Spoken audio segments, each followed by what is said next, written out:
Saudara, kunjungan Raja Salman membuka banyak peluang bagi kerjasama Indonesia dan Arab Saudi. Apa saja yang bisa dilihat dari pertemuan ini? Untuk membahasnya sudah hadir bersama kami pengamat politik Timur Tengah, Hasibullah Sastrawi. Selamat malam. Selamat malam, Pak Hasib. Dan juga utusan khusus Presiden Republik Indonesia untuk Timur Tengah, Alwi Shihab. Selamat malam, Pak Alwi. Assalamualaikum. Selamat malam. Waalaikumsalam warahmatullahi. Baik, saya ke Pak Alwi dulu. Pak Alwi, apa yang menarik dari rangkaian pertemuan pertama antara Presiden Jokowi dan juga Raja Salman hari ini khususnya di Indonesia? Saya kira mereka kagum terhadap penerimaan bangsa Indonesia terhadap kunjungan Raja Salman ke Indonesia.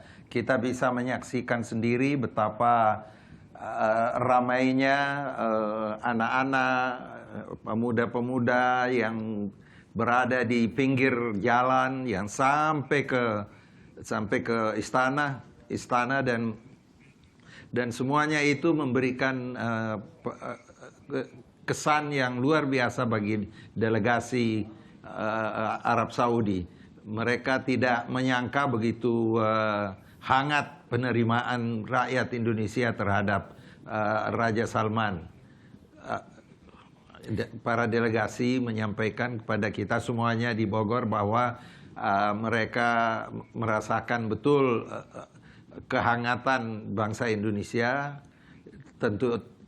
dan juga tentu kehangatan pemerintah Indonesia dalam menerima Raja Salman di Indonesia.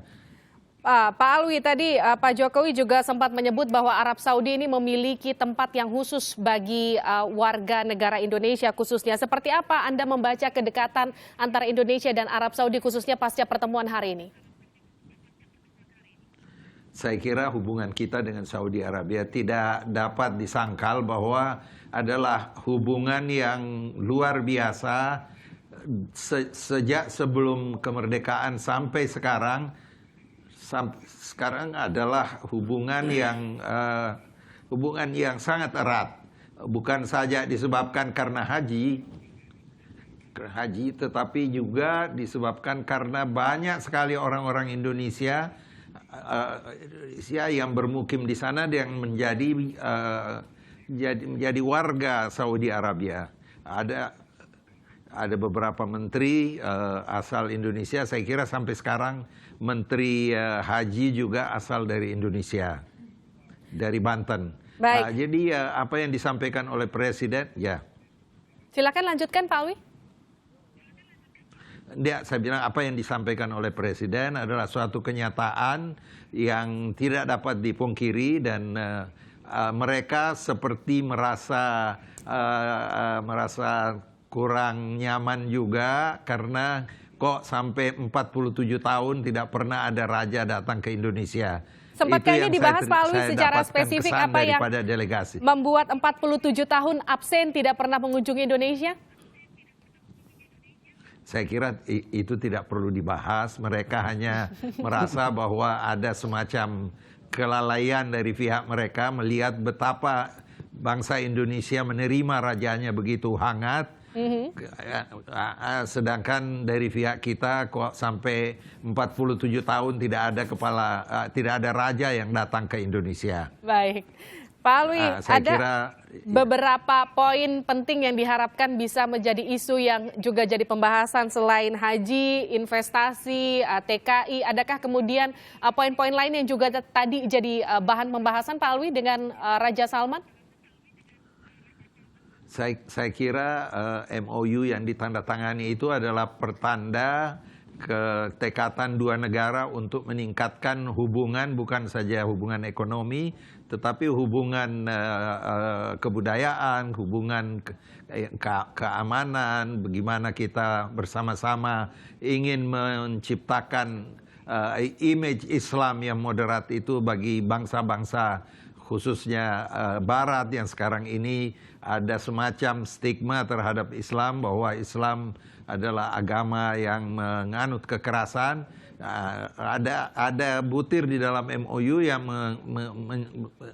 yang memberikan indikasi bahwa Indonesia dan Saudi Arabia ingin bekerja sama untuk memantapkan Islam moderat, Islam yang sejuk, Islam yang bersahabat.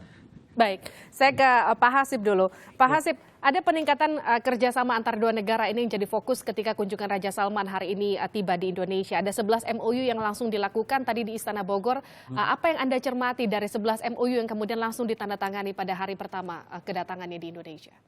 Ya, yang pertama saya ingin mengucapkan selamat dulu, bukan selamat datang untuk Raja Salman karena sudah disampaikan oleh banyak orang. Tapi saya ingin memberikan selamat kepada Pak Alwi dan jajaran diplomasi kita yang berhasil meyakinkan Raja Arab Saudi untuk datang ke Indonesia. Walau bagaimanapun kita harus mengakui ini adalah hasil kerja diplomasi yang dilakukan dari level diplomasi paling bawah sampai level diplomasi paling atas, yaitu Presiden, kemudian Menlu, kemudian Dubes dan staf diplomat kita yang berada di Arab Saudi. Yang kedua, masuk kepada pertanyaan tadi, apa yang menarik? Saya melihat kalau dari butir-butir yang telah ditandatangani pada hari ini, yang pertama ini adalah semacam pembangunan landasan atau pembangunan fondasi bagi sebuah kemitraan yang posturnya ke depan bisa kita definisikan hubungan yang menyeluruh dan komprehensif. Ini sangat terlihat karena dari 11 poin yang telah disepakati, hampir semua hal yang berkaitan dengan kedua negara itu kemudian dimasukkan dalam poin kesepakatan tadi.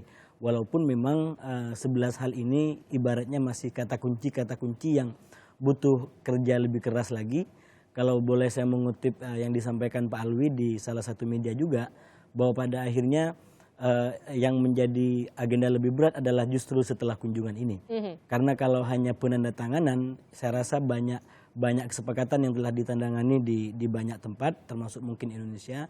Tapi yang tidak kalah penting adalah bagaimana mengawal yang sudah ditandatangani ini kemudian menjadi hal yang konkret, yang kemudian diterjemahkan dan dirasakan langsung oleh masyarakat yang menyambut dengan sangat antusias kedatangan Raja Salman hari ini ke Indonesia. Kalau Anda melihat, kalau kita menakar seberapa antusiasmenya masyarakat Indonesia tadi menyambut Raja Salman, kalau kita balikan lagi, seberapa banyak manfaat yang bisa Indonesia dapatkan dengan kunjungan Raja Salman? Apa yang bisa Anda ceritakan soal ini? Ya, sebenarnya dari 11 kesepakatan tadi itu kan bisa, kalau saya mendefinisikan target yang harus kita kawal dari kunjungan ini, dari kunjungan sekarang ini, membaginya dalam 3 jangka waktu, yaitu jangka panjang, jangka menengah, dan jangka pendek. Nah, jangka panjang tentu hal-hal yang sifatnya visi-visi besar tentang bagaimana kita membangun Indonesia dan Arab Saudi menjadi pilar bagi terbentuknya peradaban dunia yang berbasis keagamaan, yang moderat, toleran, dan saling menghormati. Saya rasa ini kerja yang akan sangat panjang dan itu layak untuk kemudian bisa dijadikan target strategis jangka panjang. Nah, di luar itu yang jangka menengah ada yang sifatnya kepentingan-kepentingan dalam waktu yang tidak terlalu lama. Itu mungkin berkaitan dengan investasi, berkaitan dengan di bidang wisata dan hal-hal lain yang berkaitan dengan ekonomi. Dan yang paling utama yang menurut saya harus masuk dalam skala prioritas, yaitu hal-hal yang berkaitan dengan persoalan real yang dihadapi oleh masyarakat baik di Indonesia maupun di Arab Saudi. Kalau di Indonesia, saya melihatnya minimal dalam 3 isu utama yang itu harus dikawal dalam waktu dekat, walaupun secara sepintas sudah disebutkan tadi di beberapa pernyataan yang berwenang. Yang pertama adalah tentang sekali lagi peningkatan kuota haji. Karena bagi masyarakat di grassroots, hubungan antara Arab Saudi dengan Indonesia itu mereka hampir mungkin tidak mikir tentang investasi. Kecuali untuk kalangan menengah yang memang di bidang usaha. Tapi bagi masyarakat biasa yang mungkin diantaranya yang menyambut Raja Salman hari ini, membayangkan Arab Saudi itu adalah haji. Membayangkan Arab Saudi dan rajanya itu berkaitan dengan urusan haji. Jadi harapannya langsung ke sana begitu ya? Ini hal konkret yang dirasakan oleh masyarakat kita. Apalagi masyarakat kita betul-betul merasakan dampak dari masa tunggu yang di bagian wilayah sampai 30 tahun untuk tahun ini. Baik. Jadi menurut saya ini adalah harus dijadikan sebagai target dalam skala prioritas agar kunjungan ini betul-betul membumi dalam kehidupan masyarakat, memberikan solusi dan kabar gembira bagi kehidupan real masyarakat, yaitu pertama soal haji ini. Artinya kita tinggal mencari tahu bagaimana kemudian mengimplementasikan harapan-harapan masyarakat Indonesia terkait dengan kedatangan Raja Arab Saudi, Raja Salman begitu ya. Iya. Kita bahas ini lebih lengkap usai jeda, tetap bersama kami di Kompas Malam.